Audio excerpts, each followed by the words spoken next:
নমস্কাৰ বন্ধুসকল, য়াংষ্টাৰ পলিটিল আপোনালোকলৈকে স্বাগতম। আজি ৰেচম ৰছীটো মানে কোৱালিটিটো কেনেকুৱা আৰু পাৰফৰ্মেঞ্চ কেনেকুৱা পাইছে ফাৰ্মাৰজনৰ পৰা জানিম।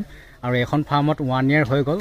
আপোনালোকক মই দেখাই দিছোঁ 3 ফুটৰ ডিষ্টেঞ্চ দিছে যে ৰেচম ৰছীটো হৈ গ'ল 9 নলৰ নহয়, এইটো প্ৰাছত ৰছী হয়। ইয়াৰ লাষ্টিংটো বেছি আছে, ৰ'দত বৰষুণত মানে পচি নাযায়। ক'ব গ'লে বাঁহতকৈ মানে খৰচাটো মানে কম হয়। একবাৰ আপোনালোকে ইনভেষ্টমেণ্ট কৰিলে লাষ্টিংটো আপোনাৰ 4 years to 5 years লাষ্টিং কৰিব ৰেচম ৰছীটো লগালত।